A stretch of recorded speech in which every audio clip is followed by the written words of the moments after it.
Okay. Hey, so the first thing I wanted to ask you is where exactly are we? What about who am I?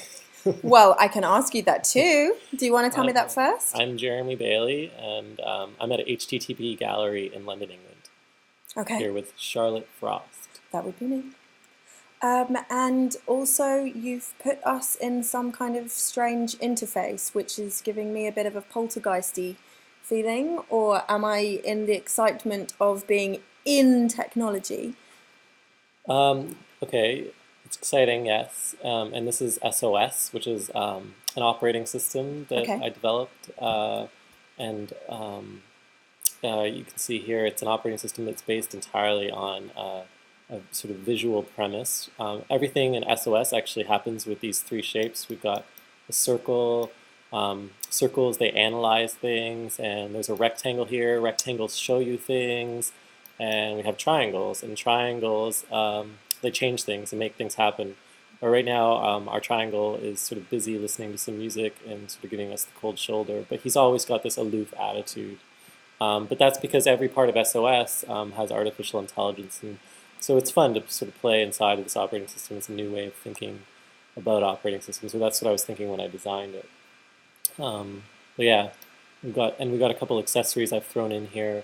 I heard that you like dogs, so I added a little dog in your likeness. The dog, I guess you were going to give it a name, but I haven't named it. But it's available to all SOS users. But it's sort of a new limited edition feature in the operating system. Sort of decorates your desktop, but we don't call it a desktop actually. We call it a canvas. And sort of every once in a while it barks and whatnot. Oh, she's talking to me. Yeah. And Hello. I've also added a bottle of cola here, just so that we have something to lubricate the interview. That's good because I was thirsty. Yeah, so that's where we are. This is SOS, and you can sort of catch a bunch of the demos of SOS online, but they're also on Canadian television. I'm Canadian, and there's a show in Canada called King Kaboom, and they air segments from me showing sort of parts of the operating system. Okay. Now, you're not in character right now, but ordinarily when you're presenting projects like this, you would be in character. So we're talking about this interface quite seriously, and obviously I am seriously in love with the pink and purple dog, but could you unpack a little bit more about your process of playing with interfaces? I described it in a bit that I wrote about your show at HTTP as an interface off, because I was feeling very into teen American movies. Okay. Not to offend you, you are Canadian. Can you tell me a little bit more about that? Yeah. I'm not in character, but I'll sort of jump in and out because the characters that I play are really just me being extremely self-conscious about my own tendencies. So I find myself attracted to create these things, irregardless of whether it's a sincere gesture. I wish that it was something that actually existed. In fact, I mean, we are live in the operating system, but I should admit it's hardly useful. Its main use is to entertain me and sort of my own wants inside sort of in computers. Well, there was this operating system called Bob. I don't know if you remember that Microsoft had out, and it had this premise of sort of a visual operating system. It was hilarious. Like it would give you a living room or an office, and it had a dog that would talk to you. I think the dog still exists actually. Oh, But and yeah, so it was like trying to put a friendly face on computers, which I think is actually a kind of a fun idea to think about. And so this idea of a friendly face on computers is something that I'm always interested in sort of working with. But using computers as a way of talking about greater issues, because the interface is so much about is so much a part of the way we communicate culturally. There are all kinds of interfaces, but even just the computer graphic user interface versus like some high concept of what an interface is dictates a lot of what we do, and so that really interests me, and certainly interests me when we try to do, or people try and study it scientifically. And I used to design interfaces actually kind of professionally, I used to design like audio player interfaces and made a lot of money. I paid my way through college sort of designing MP3 player interfaces. And Well I done, was young always man. fascinated by what people were looking for. Always, it was like kind of they were looking for facsimiles of real world things rather than what was most usable. But they were saying that the facsimile of the real world thing was really what was most usable, that they understood the most. And then, of course, sometimes things just ended up looking like alien machines, and this also seemed to get a buzz. But yeah, overall, I guess that my fascination lies in sort of our tendency to, our desire inside of the machine, Yeah, what we yeah. want. And then ultimately, we're pretty naive and pathetic. Yeah, I was going to say it's not something that gets unpacked particularly. Oh, you're making me feel a bit nauseous. It's not. Where have you gone? It's not something that gets really discussed, particularly not in the, I guess, in the art world. And there are so many interfaces that get very much accepted in the art world, like just art galleries themselves. So are there? Oh, that was nice. Oh, although that almost looked like I was going to kiss the dog's bum. Yes, you're distracting me. I was going to say, are there other interfaces in the art world, or are there other artists who have looked at interfaces not quite in this way, because I think you're fairly unique in what you're doing, but that have maybe Inter what? I was going to try and say. You can add inter to a lot of things. Yeah. Interrogated. Oh, it's the purple dog. It's making me ditzier than usual. So anyway, yes, that have influenced your practice. You mean sort of digital artists or artists of all kinds? Artists of all kinds, because I think the whole metaphor of an interface could be translated in loads of different ways. Well, there are two kinds of artists. Artists that inspire me for how ridiculous they are, or maybe for how naive they are, and that inspires the character that I'm trying to critique, usually, the type of artist. And then there are artists that sincerely really interest me. And I come out of a video art performance background. That's my training. I have a master's in video art. Such a thing exists. It does.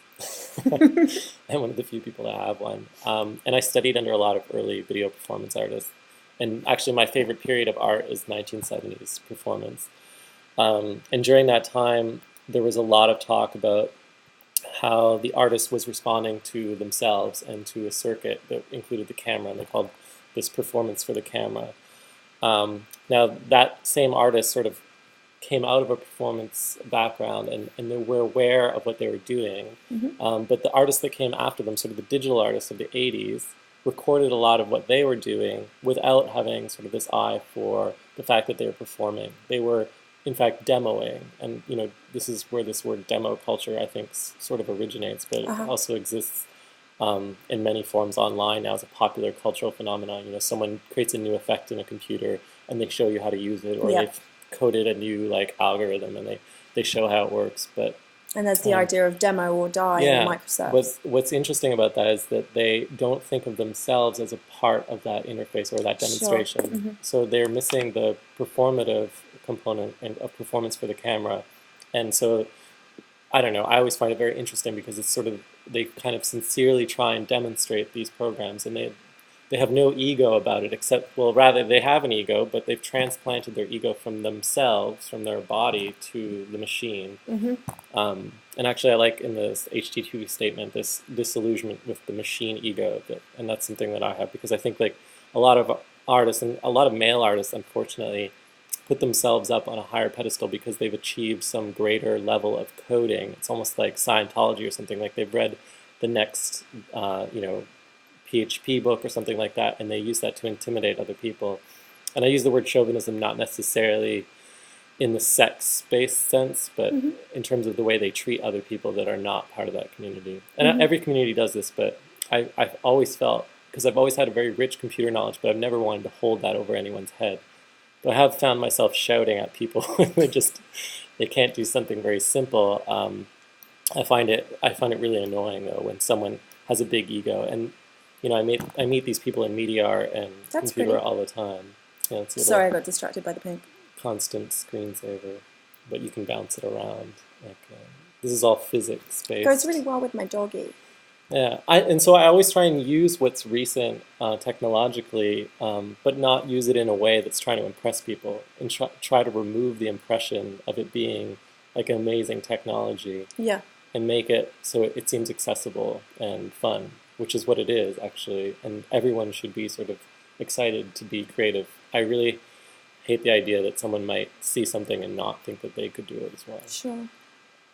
How does that work in a gallery environment? Because some of the difficulties with media art forms, often in gallery environments, people are slightly nervous of interacting. So how is your work going to be presented at HTTP, and how do you want that to come across? What kind of comfort zone are you hoping to build for people? Because I feel very comfortable with my purple dog, so I want to understand how everyone else is going to have theirs. How they'll respond to the work that I've already done, or for the new, I've been doing a new performance as Well, well. both actually. Let's talk about both. Let's talk about maybe the work you've already done and how that's going to be installed, and then the new project. The work I've already done, hopefully, I mean, and this is usually the case, people just enjoy it. It's usually comical. I mean, I hope, and it's entertaining, which is something that I don't know. I always remember being a teacher. I taught a little bit in grad school, and also remember being in undergraduate school, and people complaining that why did art have to be so boring? And I remember being very snobby at the time and laughing at them for saying such things, and slowly realizing that actually they had a very good point. There's no reason for the pretension or the sort of I don't know. There's no reason things have to be so um, I don't know, occlusive, is that the right word? Like opaque, rather, Mm-hmm, that mm-hmm. that anyone couldn't enjoy some part of it. So what I always try and do is keep it unintimidating as a back door into maybe some more interesting issues that everyone should be talking about. It's certainly not. These are certainly not things that I just want artists and art people to talk about. I'd rather have everyone talking about some of the things that interest me, and Sure. which I'm not. We can't bring up all of those things today. But as for the performance I'm doing here at HTTP, it's kind of unique because I normally don't include an audience, and I've been sort of not critiqued or I guess yeah. I mean, I've heard from people, why don't you allow audiences to use your software? Like, I've ruined the triangle. This is a bug. Seeing a lot. Um, I don't like audiences to. I guess the problem I have is that normally I'm in character and the audience is not in character, and I don't want to play them as fools, and I don't want to be patronizing toward them. I want Okay. them to think that I'm in my world and they're in theirs. They should understand. But I've tried to make a performance that'll allow them to sort of escape their own bodies by acting a little bit foolish, but understanding that what they're doing is part of the whole thing Uh-huh. in a way that hopefully they'll enjoy. Um, and that makes sense. And also, my work often doesn't show live because I come from video art. I don't know. I tend to my work tends to show in recording. It's not something that I prefer. I'd actually prefer to do everything live. Again, Sure. this goes back to 1970s video where everything was recorded and performed live. And there's no post-production. This is really important to me. So, because I think of performance now as performance for the computer, and everyone's doing performances for the computer every day. Anyway, point is, I enjoy the live part, and I find that audiences, I don't know, I just don't know how they're going to react. It's a wild card. So I'm excited and worried about next Friday's performance, because if I get some jerk in the back that just wants to ruin everything, and I don't know, it probably won't happen, but it's You England. just You have guys to drink a lot, mesmerize. right? Yeah, we do.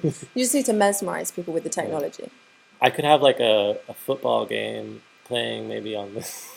I'm kidding. That would be interesting. Playing in the corner of the screen. Then So, you'd have like a completely solidly female audience because well, the they guys could wouldn't be paying it could attention. be in the corner of the screen, and then everyone that was Oh, I see. interested, they could play in the main sort of space. That might please everyone. It might. It might. Hard to do. Yeah. So, does that answer the question? Yeah, it does. I guess another thing I wondered, you're over here in the UK. You have a residency with Furtherfield at Organ at HTTP, and you've been producing that project for this exhibition. Are there maybe any other ways that Furtherfield and HTTP have been affecting your work this summer or in general? How is the arrangement worked for you? That's great. I've been here sort of a month, and I'm always looking for opportunities not to do professional work so that I can concentrate on artwork. This is very professional. Don't tell me it's not. Ways to avoid paying rent. So it's good that way, but also, I mean, I met Mark and Ruth at another residency, and we got along because we had a similar sort of dialogue that we were both trying to. I thought you were going to say a duck. Well, we had a duck. We didn't have a duck, actually. No, we had nothing like that. No, we were both interested in similar things, and they're both very critical people. I'm speaking about Ruth Catlow and Mark Garrett, and yeah, so we had this in common, and they thought I should do something because I was working on a performance at the time called Video Terraform Dance Party, where I wanted to include the audience, but I was struggling with it. They were going to be involved in this like apocalypse dance party. You can see this online, but it was kind of limited interaction, and they were saying, you're so rock solid as a performer, you should let yourself up, you should sort of open yourself up to certain vulnerabilities, let your audience in, because it seems like they'd have a lot of fun with it. So that was the premise for this residency, and that's what we're trying to do. Yeah, I don't know if I should describe what I'm doing. Is that any questions? Well, you could do. So what I'm doing for this residency is I'm working on a collaborative performance with the audience that involves an email program that I've hybridized with sort of a war program, or it's kind of like asteroids, actually.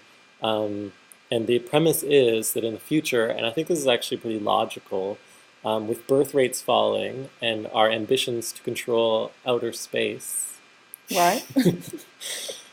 Intergalactic geography being upcoming concern, we have to get a head start on what this means for production and workflow, and for people getting along socially, because we're going to be working so much, but we're also going to have to defend greater amounts of space. If you think about defending our borders now, imagine you owned an entire solar system or something like this. Okay. Well, I do, so every that's not hard. Man, woman, and child would have to be, there would have to be some kind of draft, but they couldn't be torn away from their regular profession. Right. And they would certainly want to be able to write emails to loved ones from outer space. So that's what I've started with, that chunk of the office pie.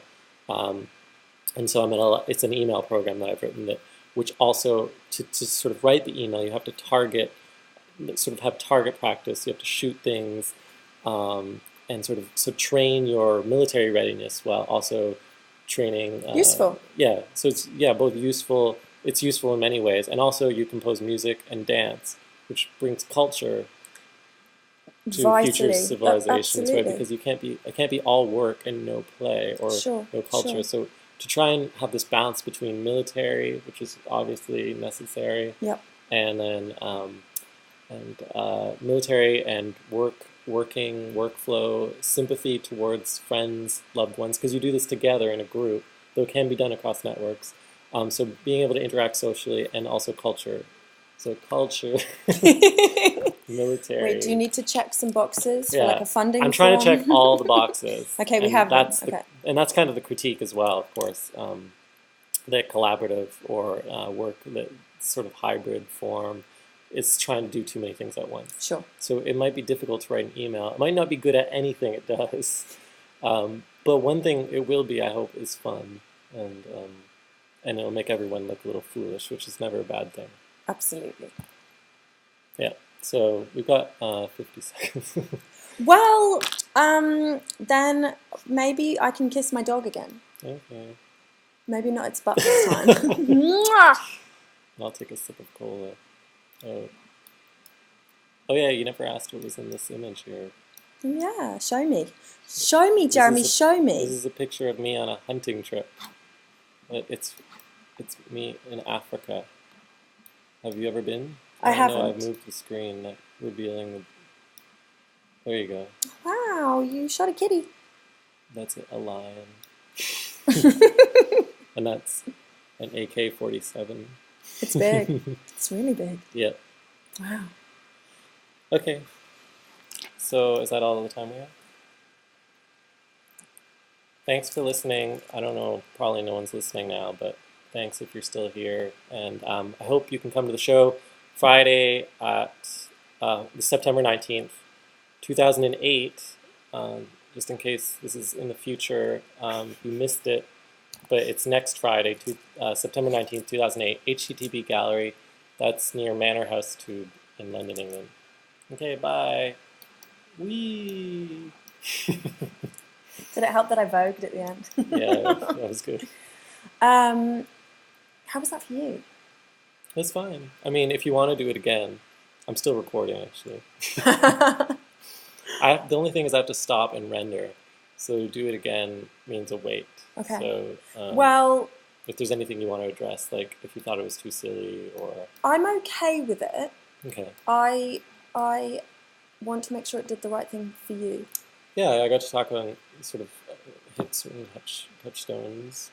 I think it was fairly rough, but then I think that probably works. Yeah, the thing about redoing is that you become a little bit more self-conscious, even though there was like some giggling and self-consciousness. I think that's fine. Like inter. That's not the word I want. Yeah. Well, let's go with that one. I mean, worst case scenario, I can always come back and we can do it again another time. Yeah. Worst case. Okay, so that's good.